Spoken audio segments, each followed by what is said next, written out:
Paul McCartney sat across from Howard Stern and answered the question that 50 years of music journalism couldn't settle in about 3 seconds flat.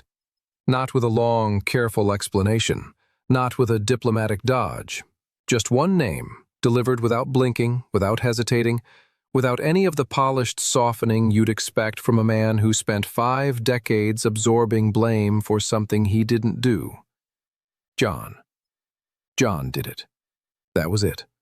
And when Stern pushed back, reminding Paul that history had pinned the whole collapse on him, Paul didn't get defensive, didn't reach for excuses, didn't go looking for the nearest exit in the conversation. He just said that's how it came out, and then explained, calmly and without bitterness, what actually happened. The Beatles, the most important rock music group that ever walked into a recording studio, broke apart in September 1969, when John Lennon walked into a room and told the other 3 he was leaving. And the world didn't find out for another 7 months. For half a century, the story that settled into public memory was built around a press release. Paul McCartney announced his debut solo album in April 1970, and buried inside the accompanying statement was a line that confirmed the Beatles were finished. History decided he was the man who ended it. John stayed quiet. George Harrison stayed quiet. Ringo Starr stayed quiet.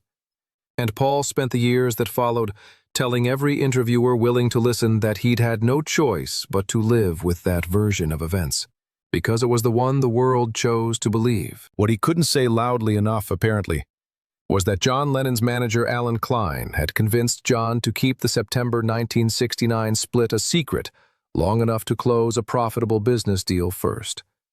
John quit the band 7 months before anyone knew.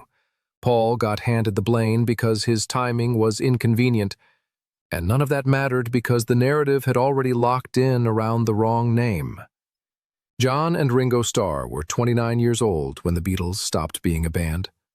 Paul McCartney and George Harrison were only 27, and by that point they had already rewritten what pop music could be, sold out stadiums across multiple continents, and stopped touring entirely back in 1966.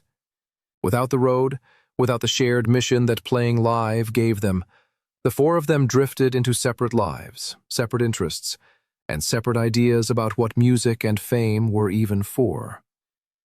And then Brian Epstein died. Their manager, the man who found 4 young musicians making noise in Liverpool clubs and turned that noise into the biggest cultural force in modern music history, died of a drug overdose in August 1967, and the loss hollowed out whatever structure remained.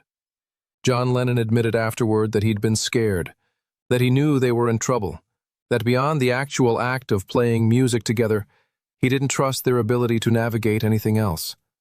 Brian had been the referee, the one steady adult who could absorb tension and redirect it before it became permanent.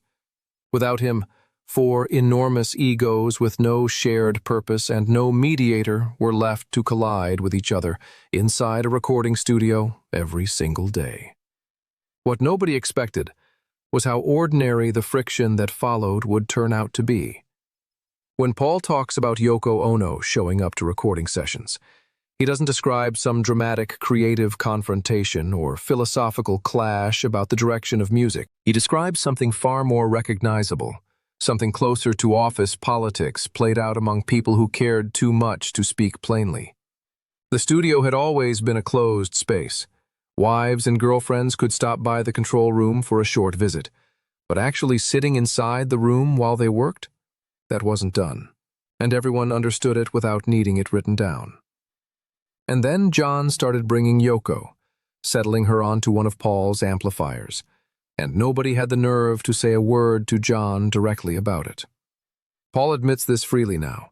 He'll tell you they didn't say anything, that it was obvious how they felt, and that the 4 of them quietly seethed instead of having the conversation that might have actually helped. This is where the Beatles story stops being mythology and becomes something recognizable as the story of any group of people who've spent too long in each other's space. These weren't figures above ordinary human irritation. They were men in their mid-20s who'd been in each other's pockets for a decade, and they'd developed the specific passive aggression that builds between people who know each other too well to fight cleanly, and too deeply to stop caring. And that's when the business problems arrived on top of everything else. Brian Epstein's death had left the Beatles without any real management of their financial affairs, and the company they built to fix that, Apple Corps, became a drain instead of a solution, an idealistic experiment that ate money and generated conflict. By 1969, John, George, and Ringo had aligned behind Alan Klein as their manager going forward. Paul wanted his father-in-law Lee Eastman handling things instead. 2 camps, 4 Beatles, and a pile of money and legal obligations that needed someone in charge before everything collapsed entirely. The result was a standoff that ended with Paul suing the other 3 in December 1970. The only move left available if he wanted to extract himself from a partnership that had dissolved in every way except paperwork. He described it later as having no real choice in the matter.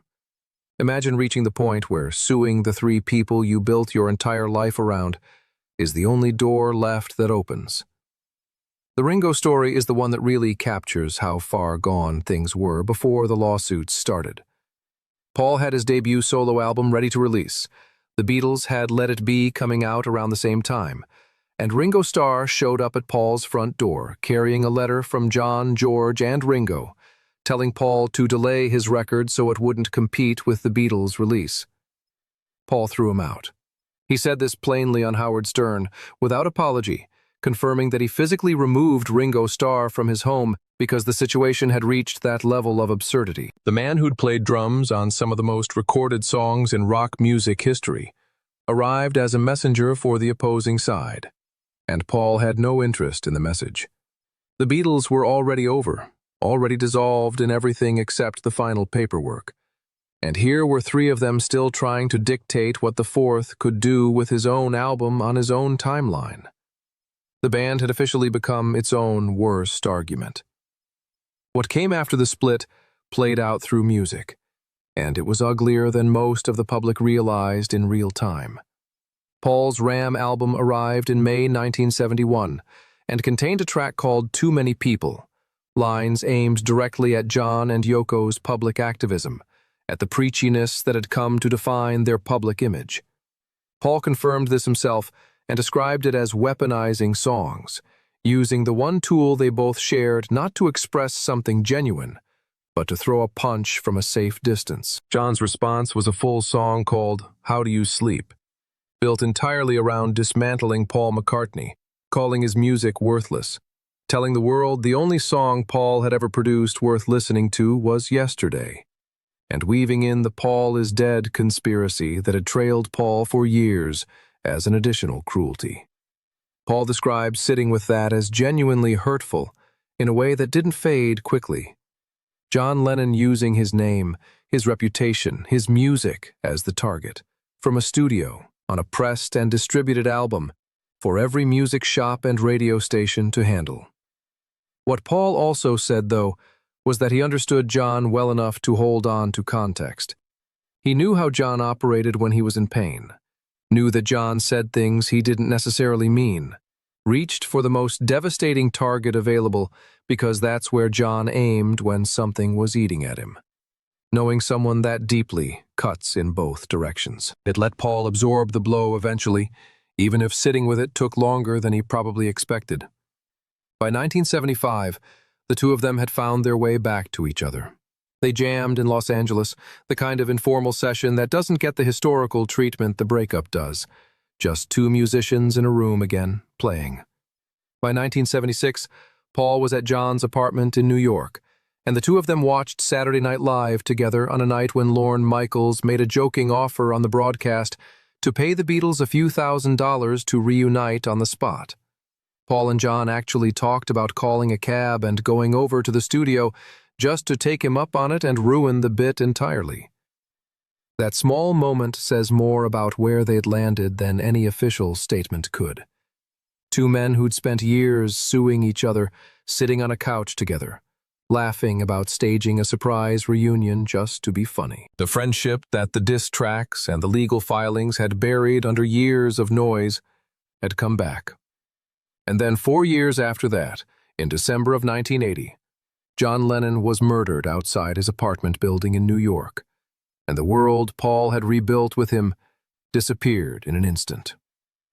Paul has never fully shaken the weight of how close that reconciliation came to not happening. He said plainly that if John had died while the two of them were still at war, while the lawsuits were still active and the songs were still sharp and aimed at each other, he doesn't know how he would have carried that guilt forward. The years between 1975 and 1980 gave him something real to hold on to when the worst thing happened. And he's spoken about that specifically, about the grace of having made it back to each other before time ran out. That mattered in a way that the music and the sales figures and the historical legacy never quite touched. There's a detail Paul shared when someone asked how often he thinks about John, and his answer came without pause. Quite often. He said John appears in his dreams regularly, band dreams, where everything feels almost ordinary, where he and John are just talking and making plans and getting ready to play. And Paul goes to pick up his Hofner bass and finds it wrapped in sticky tape. That image, the covered bass in a dream that makes no logical sense, carries the specific weight of something genuinely real. It doesn't read like a constructed or polished memory offered for public consumption. It reads like something that actually lives in the back of his mind at night and surfaces without invitation. And the fact that he shared it at all says something about what that relationship still means to him, more than 4 decades after John was killed. Yoko Ono did something for Paul after John died that he's carried ever since. She took him aside and told him John had loved him, not implied it, not made it available as a generous interpretation, not left it as something he could choose to believe or dismiss. She said it directly and without ceremony, and Paul described it as one of the most gracious things she ever did for him. Those few words closed off a door in his mind that might have stayed open for the rest of his life, the door behind which the question lived about whether the reconciliation was genuine or whether "how do you sleep" was the real verdict, and the friendship afterward was only the appearance of one. The actual reason the Beatles ended is both simpler and harder than the version people repeated for 50 years. John told Paul in a later conversation that it had gotten like a marriage that stopped working, and that framing holds up when you look at the facts underneath the drama. They'd conquered music before turning 30, stopped touring, lost the one man who kept the structure intact, and gradually ran out of shared purpose. The management fight and the Yoko tension and the lawsuits were all real, but underneath them was something quieter and more final.